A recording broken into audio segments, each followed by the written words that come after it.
Welcome to this podcast by Musical Passion, sponsored by CityMusic. And we begin by interviewing our composer in this special December concert, Michi Wiancko, who was commissioned to do a premiere for this concert. And this is an opportunity to chat with her, introduce her to the audience, and talk a little bit about her and the work that we can expect. Michi Wiancko is now a globally acclaimed composer, arranger, and violinist. She's collaborated with artists from across a wide musical spectrum. A native of California, she has Cleveland connections. Her bachelor's degree is from the Cleveland Institute of Music, where she studied with Donald Weilerstein. Then she got her master's from Juilliard and has returned to CityMusic Cleveland as a violin soloist. This time, she's back as a composer. She's collaborated with Steve Reich and Yo-Yo Ma, Laurie Anderson, Emmanuel Axe, and many others. And in addition to CityMusic, she's received commissions from the Metropolitan Museum of Art in New York, notably her first opera in 2019, Murasaki's Moon, which was premiered there and has since been performed elsewhere. She's also written film music, commercial music, music for the indie rock group Y Oak, and for her own band, Kono Miki. She is a most versatile composer and performer. Michi, I welcome you back to Cleveland because the record shows that many moons ago, sometime in the 2000 aughts, you were in Cleveland for a concert by CityMusic in which you premiered Margaret Brower's violin concerto with great success, and have done a number of other things. And the question that Jim raised when we had a little preliminary discussion is, given that your career has involved all of these things, is how the heck did you become so multitasked? That's a very good question. Well, first of all, thank you so much for having me here. Even though I'm zooming in, it does feel like I'm in Cleveland for a minute, which is really nice. I do have a long history with Cleveland. It holds a really dear spot in my heart, besides getting to premiere Margaret Brower's amazing violin concerto with CityMusic, and getting to play and perform with CityMusic for several years. I'm a graduate of the Cleveland Institute of Music as well. I did my undergraduate there with the amazing Donald Weilerstein. And I lived there for many years. So a lot of my formative years, and certainly my formative creative musical years, happened in Cleveland.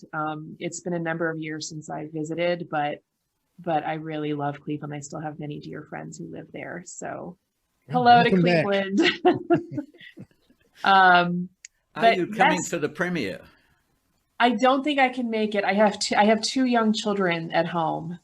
And so it's a tough time of year, but I will be there in spirit, and I will definitely hope to engage with it on social media and watch videos or live streams or however it's getting out into the world. Well, they are planning on recording it, so okay, wonderful. You will be in good shape there.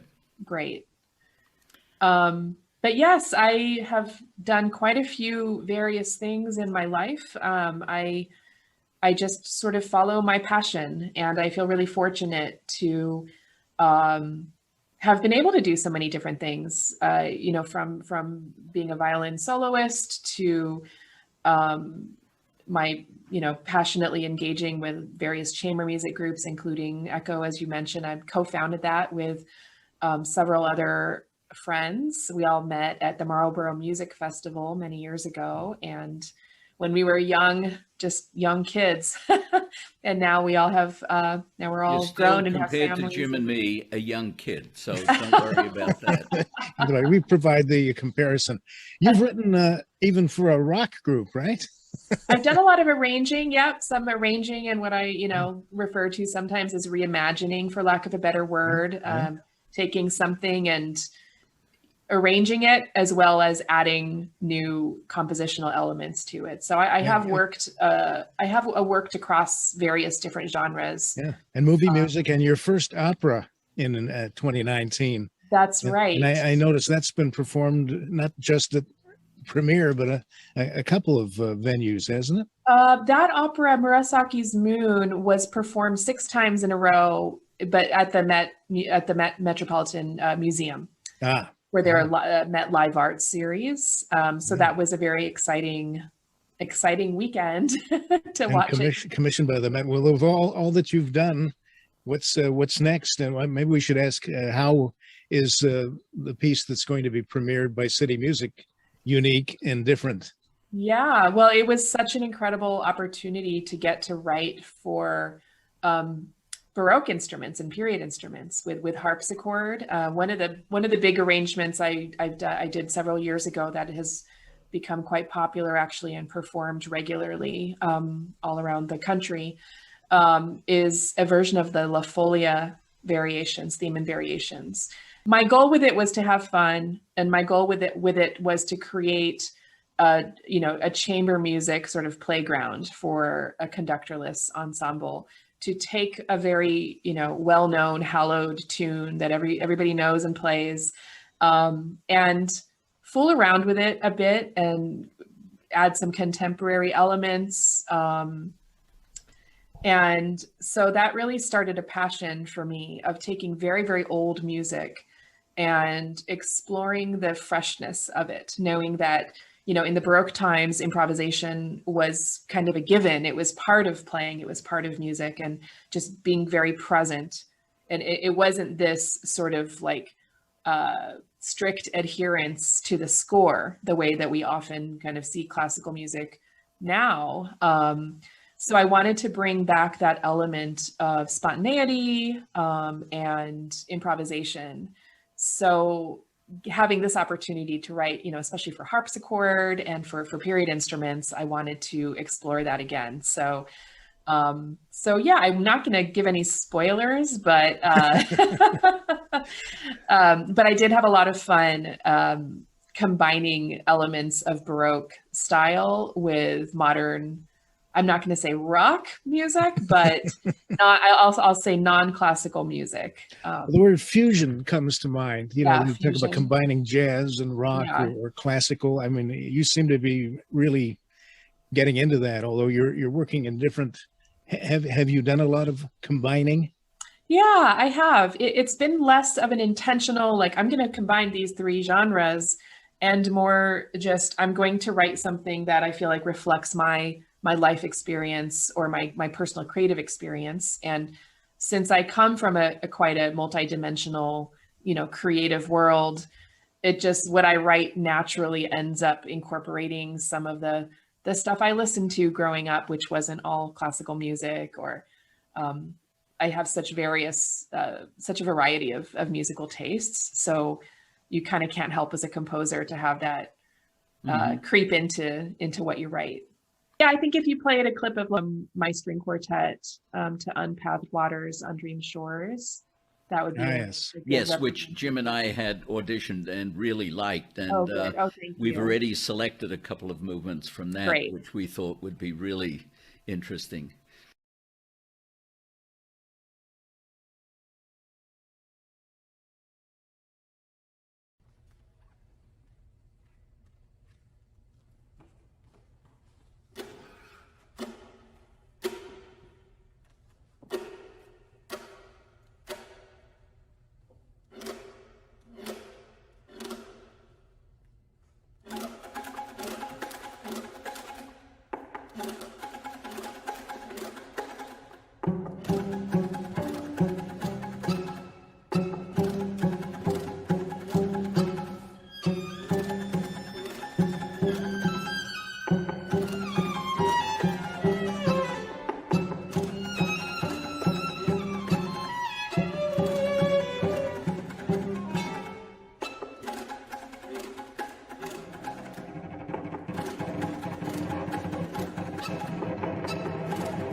Wonderful. But that's great. One of the things on your website is a biographical movie that was made, and in it you talked about how you had done all these things and then suddenly found your passion. Now, when you use the word passion, it reverberates with Jim and me because we've been involved for 17 years in a radio program called Musical Passions, which I started. And that was all about getting people really involved as active listeners and excited about performances and works. So when you say you finally found your true passion in composing, what was the final trigger, I guess, for you to make that statement after all the things that you had done and successfully so? It's not that you tried something and then dropped it, but you're doing them all at once. Right.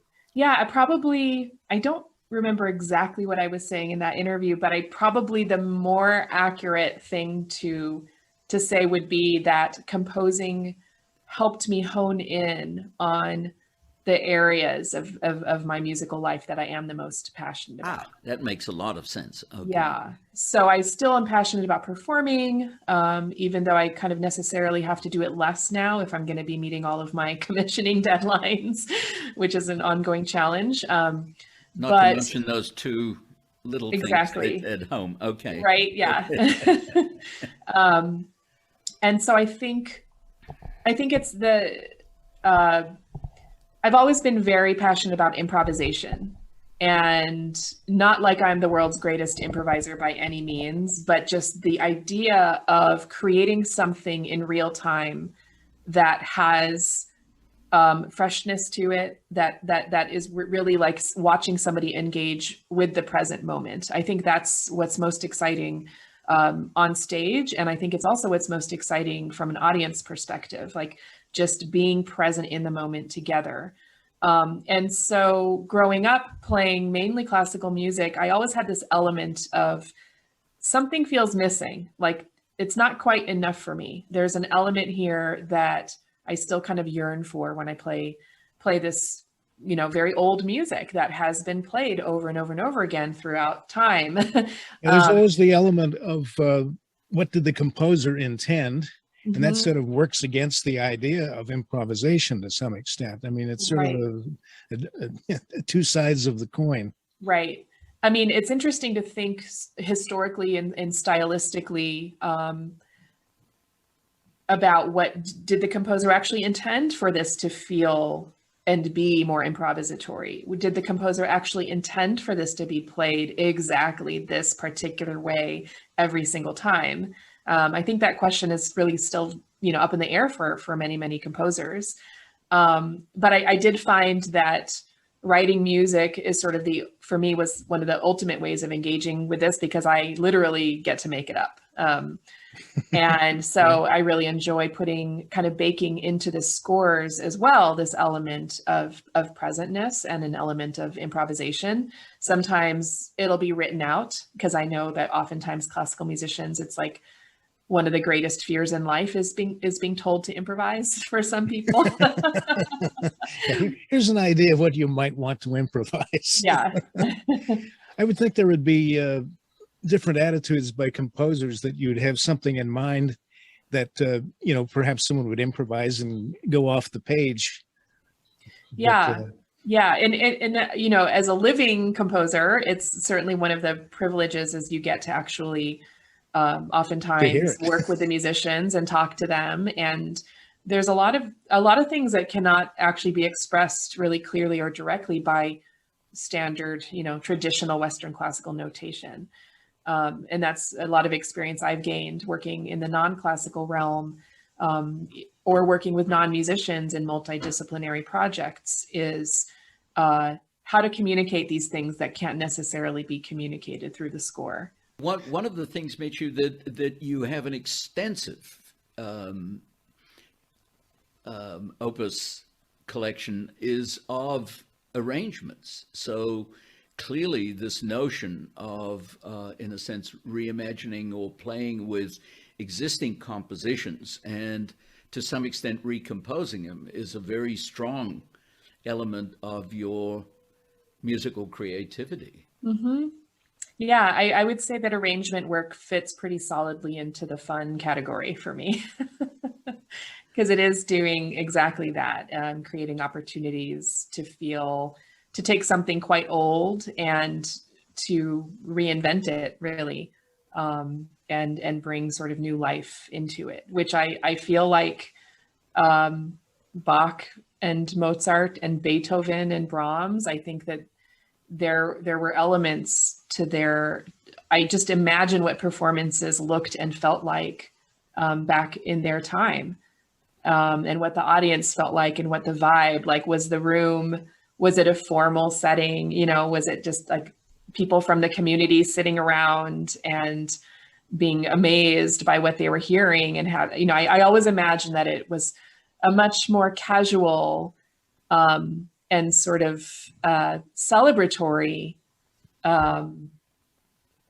atmosphere than you might find in a concert hall today.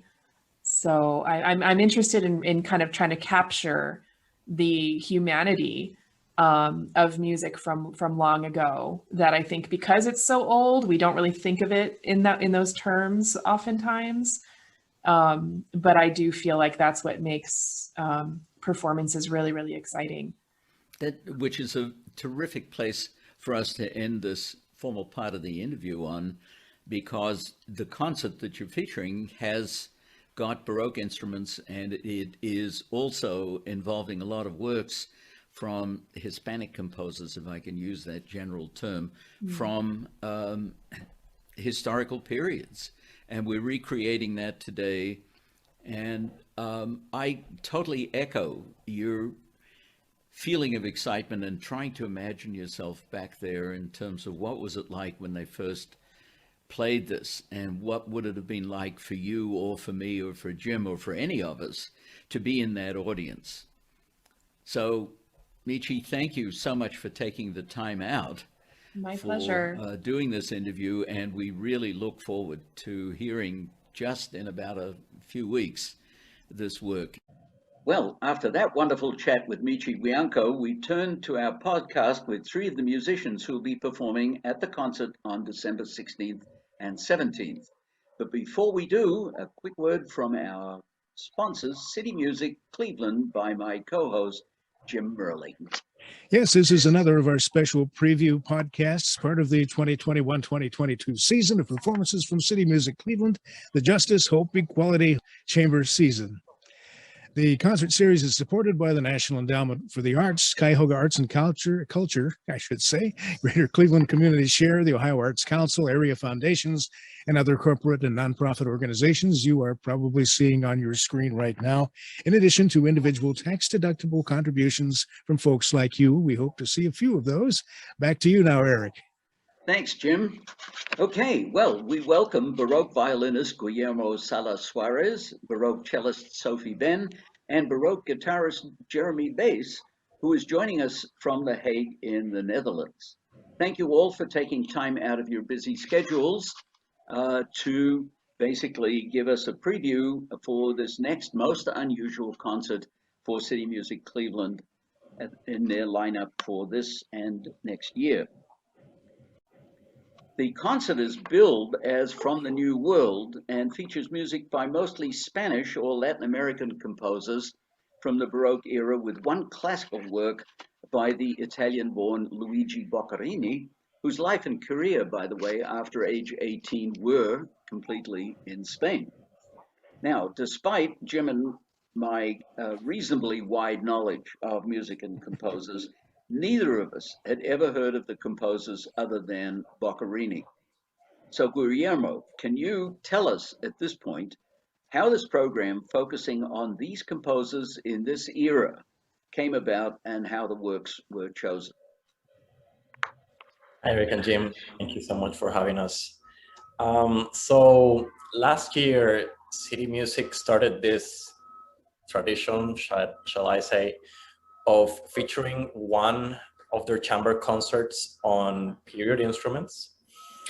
And this year, as I was coming up with a program that will make sense for the season, which is Justice, Equality, Hope, I thought about immigration and music, and basically built the program over that. Musicians now and then will move wherever they have work. And so the issue of immigration has been constant throughout the history of music. Mm-hmm. And all the composers that were chosen for this program embodied to one way or another immigration.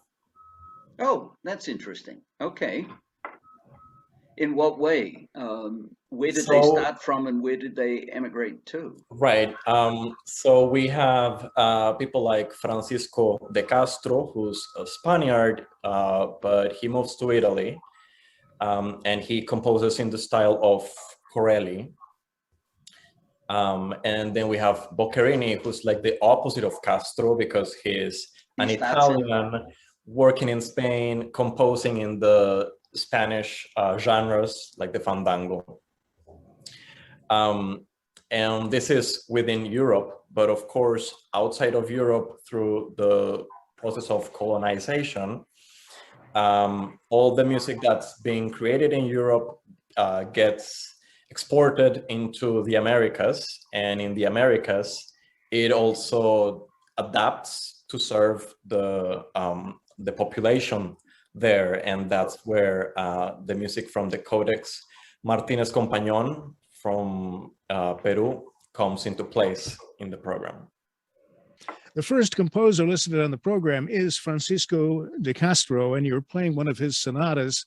What can you tell us about him? And we will go on to hear a bit of one of his compositions.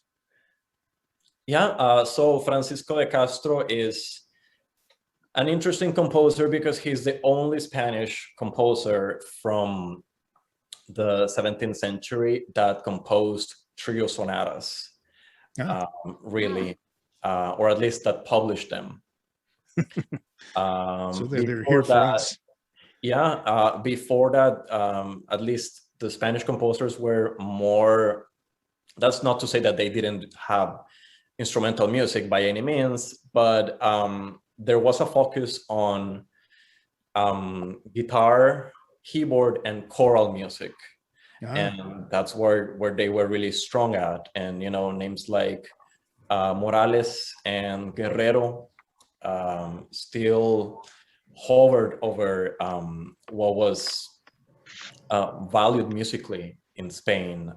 So having someone that's doing only instrumental music, it's pretty rare, and in a way he had to get out of Spain to do that, right? Because he publishes them in Italy. Well, let's hear an example of one of his compositions. Here is the Gavotte from De Castro's Sonata Number 3, played by the group Real de Camara.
Another section of the program features selections from something called the Codex Martinez Compagnon.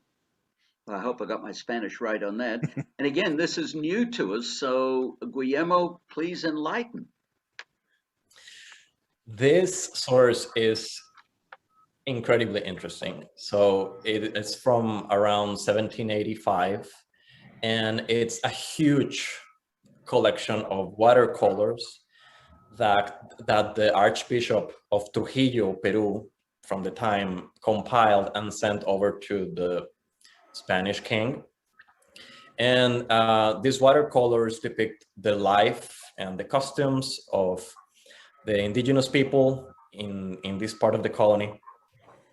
But it also, at the very end, includes a few villancicos and a few music examples that are believed to be, the music that that they played. So it's a very interesting mixture of art and music, really. Yeah, classical music and ethnic music. It's in Spanish. One of them, there's one that is actually in an indigenous language. And well, this is music to go along with a set of paintings, actually. Yes, it's at the, I mean, the core of the source is the paintings, and then at the end you have this beautiful manuscript of music at the end. Okay, well, we're going to be playing for you one of the items that's on the program, and it's called La Brujita de Guacamachuco.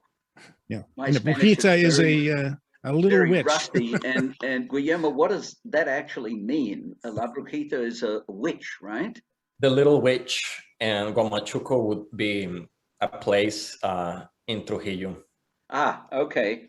And what you're going to see is not the group playing it, but the illustrations from that codex which accompany that piece, which I think you, the listeners and the viewers, will find absolutely delightful. And this is played by a group called Musica Tempana.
The ensemble Musica Tempana performing Brujita de Guamachuco, which is based on a painting about a little witch that lives in that small town. Well, Sophie, we haven't heard from you at this point, and I imagine that this repertoire is new for you, and you're participating in the quartet for both the works that we've just illustrated, even though they may be by quite different groups from the one that's constituted for the December concert by City Music Cleveland. Can you tell us a little bit about what it's like to play this repertoire? Well, I'm really enjoying getting to know these pieces. I've never played pieces from either of these sources, so it's been really a pleasure to get to know them and see, what they are like that I've played before, but also how they're very different than other things that I've had experience with. But yeah, it's an incredible pleasure to be able to be introduced to new music from this period. It stretches me as an artist. It stretches me as like a thinker about music. And so I'm just really grateful to have the opportunity to play these pieces and to get to know them a little bit better. Okay, in what way have these pieces stretched you? Well, every time you encounter music by a new composer, you have to learn how they think about music, which is slightly different than anybody else, right? All of us are individuals. And so everyone has their own individual style. And so learning to play music by new composers stretches you as a performer to think about music in a different and more expansive way. So I really love the opportunity to learn these pieces because it makes me get in someone else's head that I've never had the opportunity to get inside before. So yeah, it's an exercise of, I don't know, empathy or sympathy or something like that. That's really fun to do. Oh, great. Well, This as really long as brings you're us having fun. back to the early Baroque and to South America and Spain, and we don't hear them certainly as often. We turn next to La Folia, which was a theme, a chord progression, whatever you want to call it. It was the basis of all kinds of music by many different composers. And what we're going to hear is a variation on La Folia by Andrea Falconieri, a composer who lived from 1585 to 1656. And I think that Guillermo can tell us a little bit more about his music. So Andrea Falconieri was an Italian composer from Parma originally. He played the lute and plucked instruments. And so as a plucked instrument person, he was particularly exposed to a lot of the music that came from Spain. The guitar being this quintessentially Spanish instrument allowed the dissemination of Spanish genres, much more so than other instruments. And so this Folia is one of those examples, actually. It's, as Jim said, is this ancient and extremely popular tune that we actually, before even we start seeing the first notated examples in sheet music, we hear about it from Renaissance Portuguese plays that call it as just basically a shepherd dance. And then we start seeing it recorded in actual music, and then all the composers trying their hand at what will be later known as theme and variations. This is what Falconieri does. He takes this popular theme that was known throughout Europe, and he makes variations, or he makes diferencias, or in English, divisions, basically complicating more and more this basic framework. And this particular version comes from 1650 in a collection of, I don't remember how many, but it's a big collection of pieces by Andrea Falconieri, in which there's a lot of back and forth between Italian and Spanish idioms and even language. Like there are a lot of Spanish titles in the collection, and the Folia is actually, the title is completely in Spanish. Jeremy, it's time to bring you into the discussion. Is the guitar that you're playing having a prominent part in this particular piece? Yes, well, I'm going to be accompanying these pieces. I'll be playing basso continuo, basically reading the bass line and filling in the chords, and of course trying to do some interesting strumming patterns and so on. We should explain the basso continuo was something that was carried all the way through the Baroque period. It was a figured bass was also called, but they were given the notes and a couple little notations, and the performer had to figure out the rest of it. So this gives you a chance to do a bit of improvisation in your work? Yes, of course. Yeah, I'm improvising, but you know, within the harmony and the rhythm of the piece. Okay. Well, the selection that we're going to play, because usually the pieces, since they're variations, can run quite extensively. And so here's a brief selection of this work from a group called La Ritarata.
And now finally, actually, in our traversal of the music that's going to be on the concert is the one composer that probably everybody tuning into this will recognize, and that's Luigi Boccarini. And he also fits into the immigrant theme that Guillermo articulated at the beginning, since he was born in Italy, but at the age of 18 moved to Spain to be a tutor to the Infante and pretty much spent the rest of his life in Spain. He's very well known for his quintets, and the one that's on the concert, which features Jeremy so prominently, is known as the Fandango Quintet. Jeremy, what makes this particular quintet of Boccarini so special? Yes, well, of course, it has quite a prominent guitar part, particularly in the last movement, which is indeed a fandango, which is a popular Spanish dance of the time. Quite wild. Yes, and the guitar. So the guitar is, of course, strumming, playing arpeggios, and also has a couple of sections where it's playing a solo melody. Oh, great. Passage. And yeah, Boccarini actually modeled this guitar part on the playing of a Spanish guitarist named Padre Basilio, who he was probably friends with, or at least heard playing. So no work actually comes, out of absolutely nowhere. And we've before talked about how composers have been inspired by certain instrumentalists or singers. And what you've just given us is another example of this spectacular quintet being inspired by a great guitarist of the idiom, right? Yeah. Yes, of course. Okay, well, let's listen to one of the movements from this quintet to give us a foretaste of what we can expect.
was the Allegro Maestoso movement of Boccarini's Fandango Quintet for strings, string quintet, and guitar.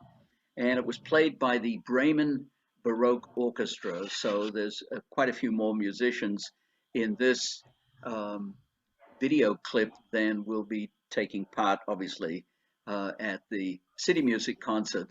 And one thing you might want to take a note of is that there's a woman sitting in the background there who is in fact a dancer. And in the prelude to the guitar quintet, she actually does a little dance. So if you can find the clip, you can have some fun watching her at work.